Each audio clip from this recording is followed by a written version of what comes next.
Welcome to Holistic Kid Show. My name is Zane. My name's Abdullah. And my name's Iman. We're the Holistic Kids, here to educate us kids from the inside out. Candies, cookies, cake, chocolate bars, ice cream, frosting, sprinkles, crackers, ketchup, and even barbecue sauce. Sugar is everywhere. Every part, every celebration, every trip to the doctor, every sadness, disappointment, and time of stress. Today, kids are eating more sugar than ever. Americans went from eating 10 pounds of sugar per person in the 19th century to 152 pounds of sugar and 146 pounds of flour per person per year today, eating a minimum of a pound of sugar daily. That's a lot. But it's delicious, so it must be good for you, right? Well, today we have an expert in the house who will tell us all about sugar and its effects on kids. Dr. Shay, DC, IFMCP, got addicted to sugar when he was 6 years old as a coping mechanism to deal with all the stress he felt at home and at school. He got addicted to screens and video games for the same reasons. The main focus today will be on sugar, and he will share why children are uniquely vulnerable to sugar and what kids and parents could do to slow, stop, and reverse overuse of sugar. He has dedicated his life to natural medicine to get himself, others well, which led him to functional medicine and functional testing. Dr. Shay helps people with customizing nutrition and lifestyle plans, and also does stand-up comedy as a hobby and way to educate others with the field of health. Dr. Shay also has a special focus on the genetics of sugar cravings. Thank you so much for joining us today. Thank you all for having me. I have literally never been on a podcast hosted by very young adults, and I'm already smiling like ear to ear with all this. So I can't wait to chat with you guys about sugar, because when I was your age, I was really struggling with sugar, and to cope with a lot of stress at home and at school, as you mentioned. And I would love nothing more than to reach parents and kids who are kind of trying to deal with sugar in a responsible way, but struggling, because I can certainly share my experience both as, growing up with it and being addicted to it, but also as a clinician in helping people have improved their relationships with sugar. So is there any more? We would love to hear more of your story. Sure. So let me share my screen, because that will, I think it'll be easier for me to explain what I do if I share my screen. So I'm talking about taming the beast of addiction, and the big picture is dealing with addiction. Let me just make it bigger so that it's, I don't know if that worked or not. That backfire. Hold on. Let me.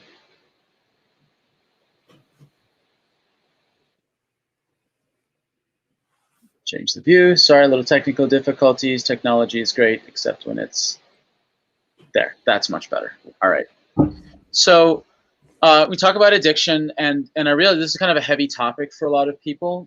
So what I'm going to do is just quickly, I'm going to share my story, but first I'm just going to give people 2 quick resources where they can go to get more, because we're just going to do a brief overview, and I want people to know there's a lot more detail available, and I just want to give those resources that are available. One thing is my free ebook on functional genetics, in which I talk about the genetics of carb tolerance, and you can get that at www.drsamshay.com/genetics. And there are lots of useful information in there. I also have a worksheet on on this whole process and how to understand addiction, whether it's sugar or video games or anything else. It's at tamethebeastofaddiction.com. Great worksheet that goes through everything. Now, my story was my parents got divorced when I was 6 years old, and it was really, really stressful. Really, really stressful. Me and my 3 older sisters, we all dealt with it in different ways. I did it by having one hand in a bag of candy and another hand on the remote controller or a video game controller. So what happened is that I was so stressed out that I couldn't handle the emotions of what I was going through because I was a child, and on top of everything else that was going on in school. Unfortunately, you know, my school had good academics, but there was a lot of verbal and physical attack in school for basically a decade.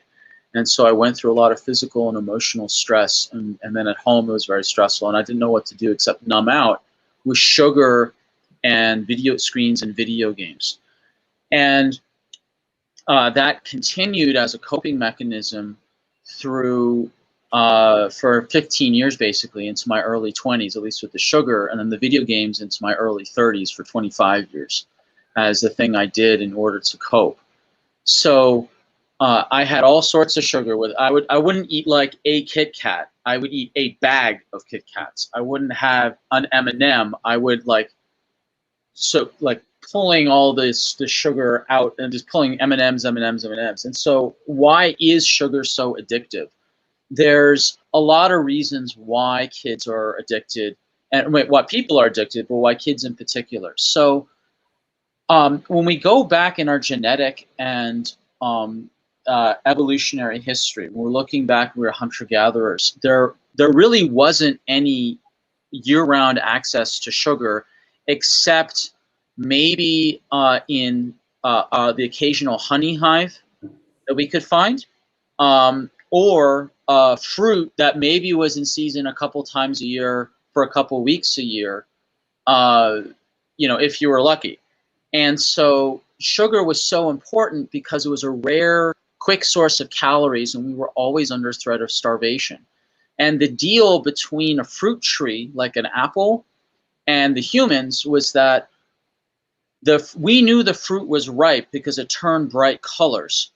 And that was the signal from the fruit tree that the fruit is ripe, and we're going to trade you calories and minerals and vitamins in exchange for you eating this fruit, walking far away from the tree and pooping out the seeds so that the tree could spread and make more trees with a little pile of human-made fertilizer.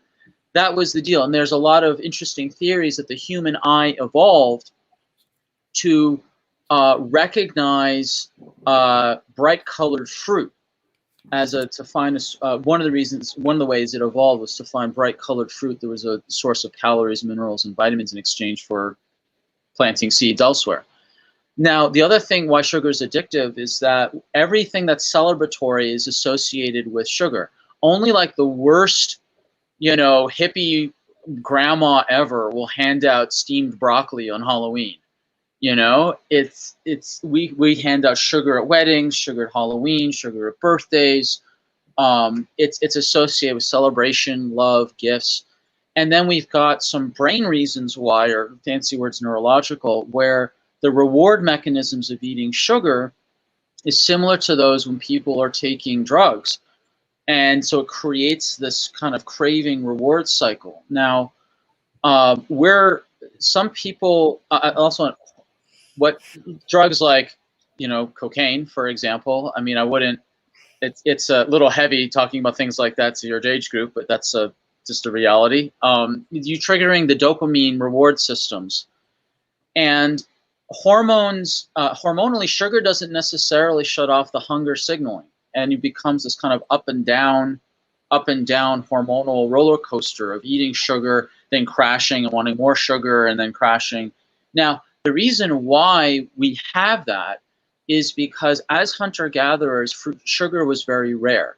So if you came across a giant apple tree, you had a very short window to eat as many apples as possible before the bears, the bees, the birds, deer, other insects, mold, rot, rain, and other tribes people of your own tribe or rival tribes would eat all those calories first.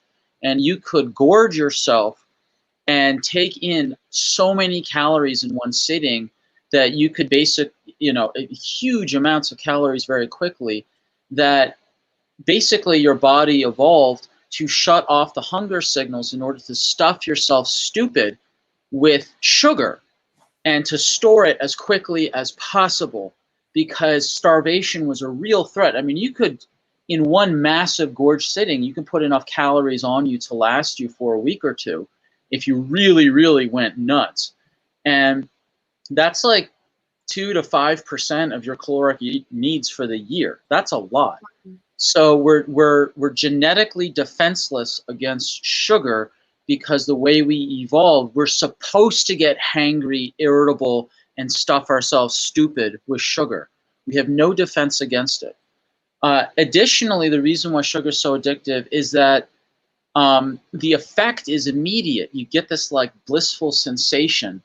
And the other reason today is that it's now everywhere. So we have this evolutionary hijacking of our, jumping into sugar for all the reasons I mentioned before, but now it's everywhere. And it's like, and we've got refined sugar, we've got vending machines, we've got, when you check out at a store, they're all at eye level for little humans like you, like it's in your face all the time. Then we got stealth sugars like flours, corn, tapioca, dextrins, fruit juices. It's everywhere. The effect is immediate. We have no genetic defense against it. That's why sugar, it's tied to cultural things of joy and celebration. That's why it's so addictive. So do you see why like sugar is such a big problem for so many people? Yeah. Do you guys struggle with sugar sometimes? No. We don't really have sugar. Okay. You guys are really lucky to not be exposed to sugar, because it really does affect people's health and affects their minds. I mean, just the ups and downs of blood sugar, it makes people very stressed out, and it also can really hurt the body, like change the way we process energy. It can really affect the cardiovascular system. Sugar is bad because for one thing, if you look at people with diabetes, all right, so if you have lots of sugar in the blood, it attracts water, and so the blood vessels will swell larger than they should be, and they can develop cracks, and that's very bad. You can get small vessel disease, and that's why bad diabetics have problems in their eyes and all the rest of it. Sugar can also, you guys know caramel, or you of all kids may not know what caramel is if haven't been exposed to that much sugar. But do you guys know what caramel is? Yeah. Yeah. Okay, all right. So the inside of your blood vessels can become caramelized. In fact, we have a term for that in medicine called, it's a fun word, hemoglobin A1C. Hemoglobin is your red blood cells, and A1C is the measure of how much sugar has stuck to or caramelized the red blood cells. And so when you have red blood cells that are responsible for carrying oxygen to all the cells in your body, to run energy and like to turn on the electricity in your cells, if those red blood cells are coated with sugar, they don't work as well. And they're actually measuring in the blood how caramelized your red blood cells are in diabetes.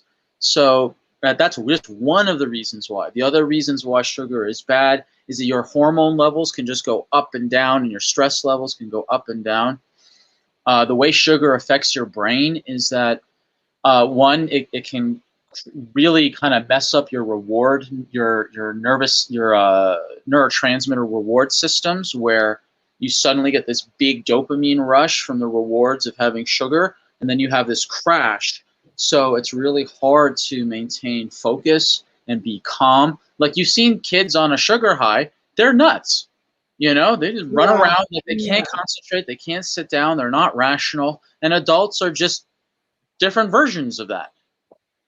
And sugar's bad all around. Now, I'm not saying you shouldn't have it ever. I mean, it's like, if you think about hunter-gatherers, it's like rare occasions, celebrations, like you can have it on rare occasions, not too much. People may say, oh, but fruit is great. Well, people can have way too much fruit, way too much. and it's just it's just too much sugar. So sugar can be found in all sorts of places. It's not just sugar in, table sugar. It can be found in too much fruits, fruit juices. It can be found in a lot of drinks also, like even kombucha, so-called health drink, can have a lot of sugar in it. It can also be found in a lot of bread products and grain products. Grain itself is just a more complicated version of sugar. It's a bit slower to break down, but and to become sugar, but it still can be hidden in there. A lot of desserts obviously can have sugar, but also things in like ketchup, condiments, other flavorings, and things like that can have hidden sugar. So sugar is almost everywhere. The way that I recommend people eat is that they go to the farmer's market and buy things that are single ingredient, like a vegetable, like things that have one ingredient. Those, unless it's fruit, they don't have sugar in it. Yeah. So one thing I want to talk about back into the genetics is that there's some people that are more genetically vulnerable to sugar. I'm one of them. So this is a way in genetics. There's a gene that controls the saliva, how much of the enzyme that break down glucose in the saliva, break down sugar in carbs in the saliva. People who have very few numbers of these genes, like that, it's not very few duplicates of these genes. They can't make enough Pacman, the enzymes, to break down carbs.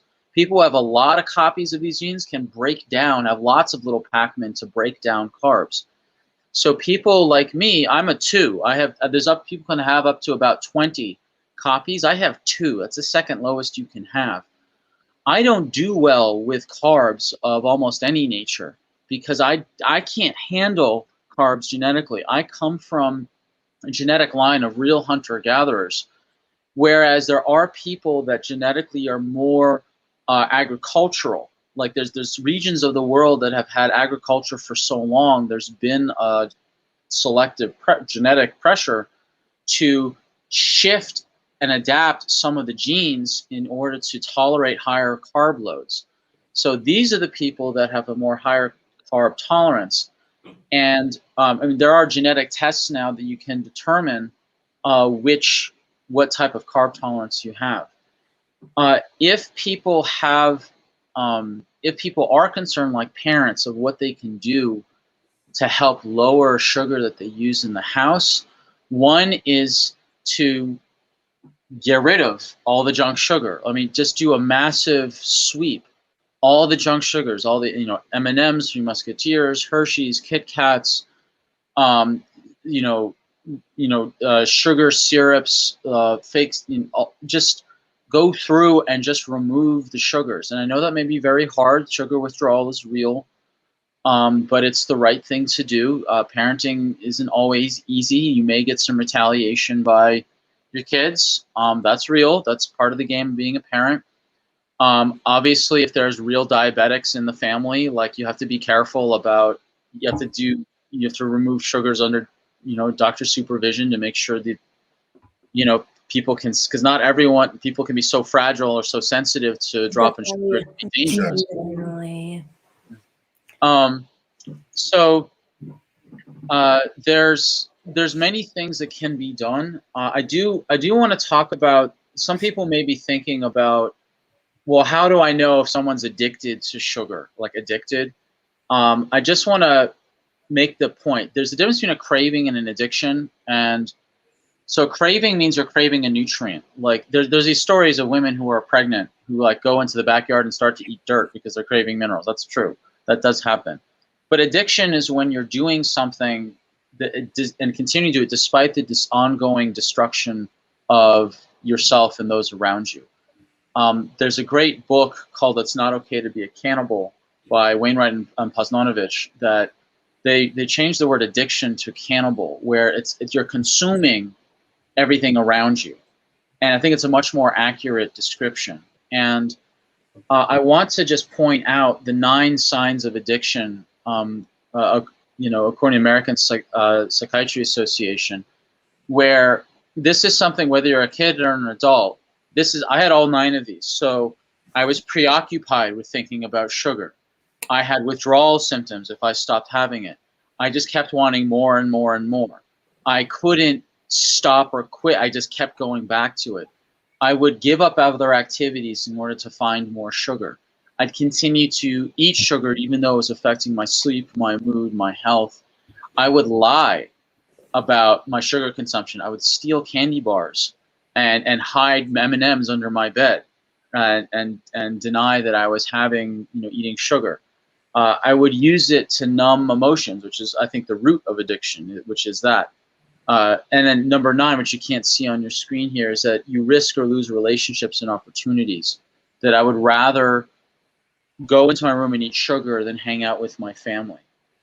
So if people are having signs of these, those are real red flags that something really meaningful is going on that needs some real interventions around it. If people are trying to go to trying to figure out what foods are better than sugar, let me just share a bit of the Tame the Beast cycle. So this is a methodology I came up with to look at any addiction. So when people are in the cycle of addiction, they're tame, like taming the beast. If they're spinning, like they're eating sugar, like T, take a breath, accept that I'm in a spinning cycle. M, I make a decision to exit the cycle, and E, I exit. And the way I exit is through this beast model, tame the beast. So the B is I'm believing a stressful thought. So growing up, I thought my parents didn't love me. I'm unlovable, unlikable. The kids at school don't like me. I don't have friends, etc. It's very stressful. Then I have an emotional, physical response, anxiety, and then I anesthetize or numb out, and that's me eating the sugar.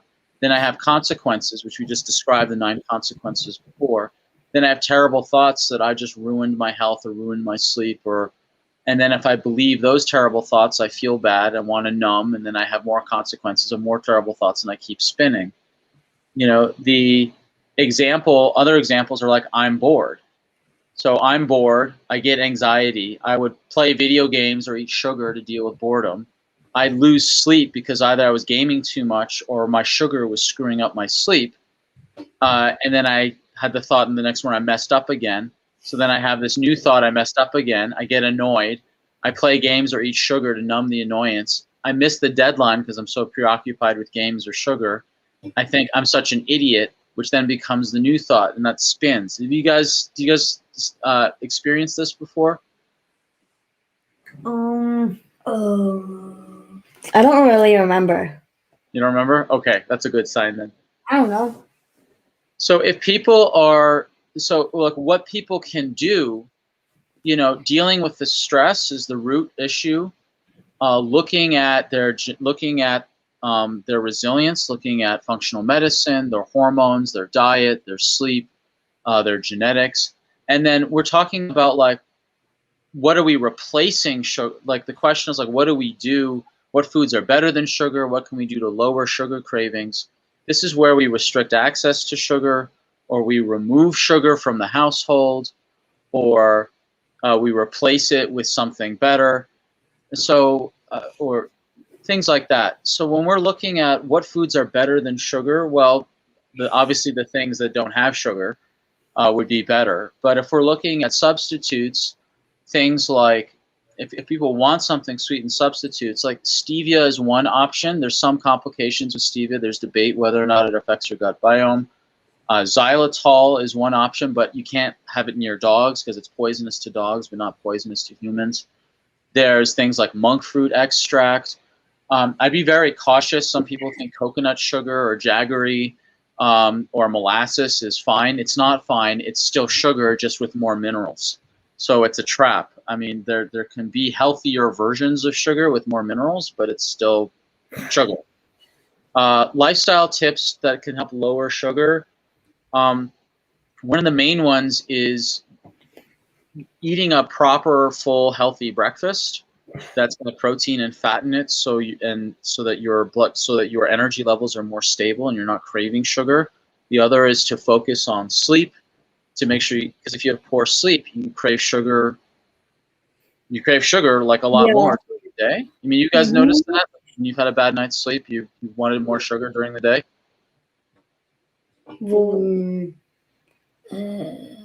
Okay. Well, if you guys aren't exposed to sugar as much as everyone else, then you may not. You ask your friends. Yeah. They may. One thing is to look for hidden sugars. Tapioca is the hidden carb in the paleo haystack. Grains, fruit juices, dextrin, maltodextrin, energy drinks, Jamba Juice or smoothies are loaded with sugars. There's all sorts of stuff that can be done. There's a model I came up with called the 10 Pillars of Health. That's in another ebook I have on my website. But looking at balancing your brain and hormones, improving digestion will help improve sugar cravings because you're able to absorb proteins and fats better as different sources of fuel.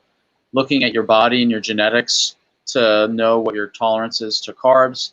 Better exercise will help you control sugar cravings because you're burning them in your muscles. Like if you have better exercise, then you won't be craving sugar. Also, your reward systems will be fulfilled by exercise, not sugar.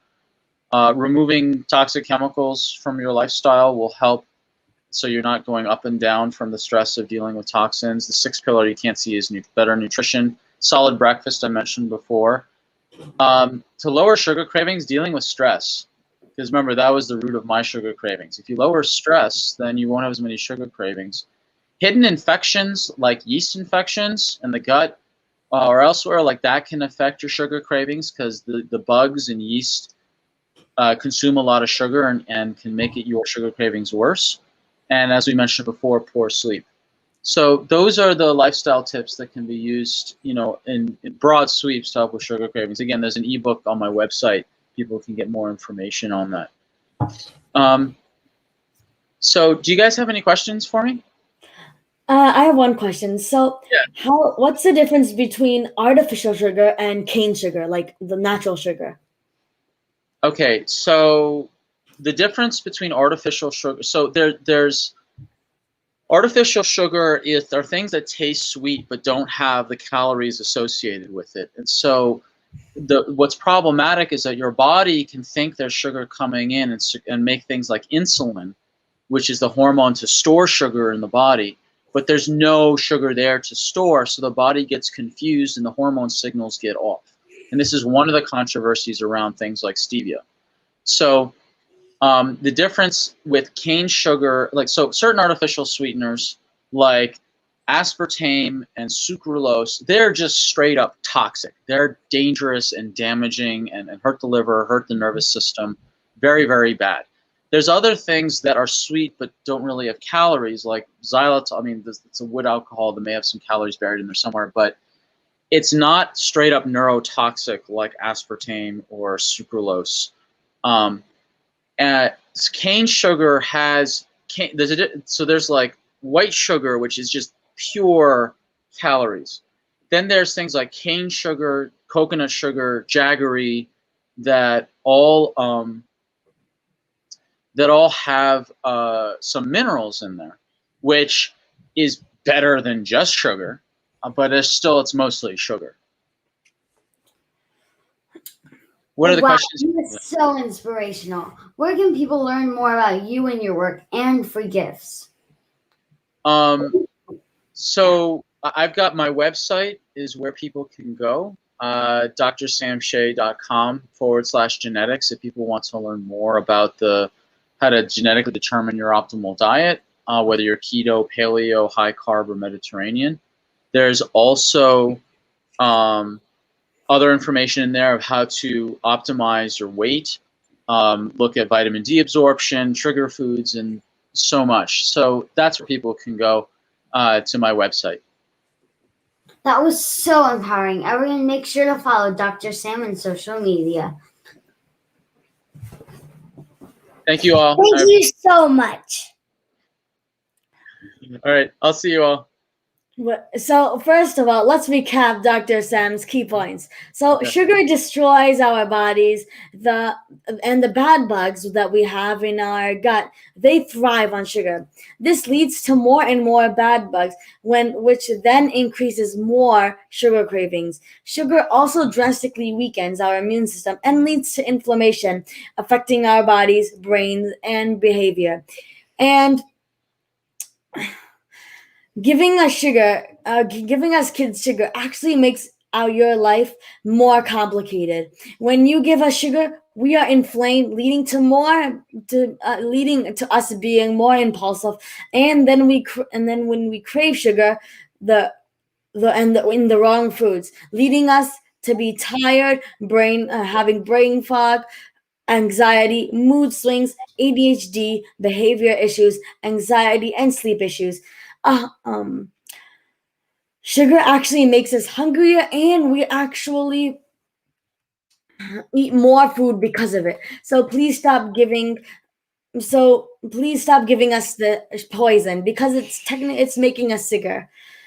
So be a good role model. Us kids actually follow what you are doing at home. So get rid of all of the sugar in the house and the negativity. There are so many healthier options that are sweet, but be mindful when you eat, as the food you eat can affect your happiness. Eat the rainbow of fruits and veggies. They will satisfy your sweet tooth. They're not and are super colorful and actually make us healthier, not sicker. 5. Make sure you sleep on time. Sleep can influence our mood, and when you don't sleep, you can also actually crave more sugar. 6. Exercise can help you lower sugar. Remove toxins from your environment. Try stevia to help you sweeten things like lemonade. That is what we do in our house as a treat. Whoa, Dr. Sam, that was amazing. Thank you for honoring us with your time. Thank you, 3. For tuning in. Until next time, I'm Zayn Ansari. I'm Abdullah. And I'm Iman. Follow my family and I on social media, Holistic Mom MD, and look out for my mom's book, The Holistic RX, Your Guide to Healing Chronic Inflammation and Disease, The Pandemic Prescription, and the amazing children we wrote together, called Adam's Healing Adventures. So check it out on Amazon. Yay! Kids need to learn from other kids. Please download our podcast on iTunes and leave a review so other kids and families can benefit. We need to work together to create a healthier future for all of us and the planet. Join us next week for another episode of the Holistic Kids Show, where kids are empowering kids. Thank you, everyone. Thank you, everyone. Thank you, everyone.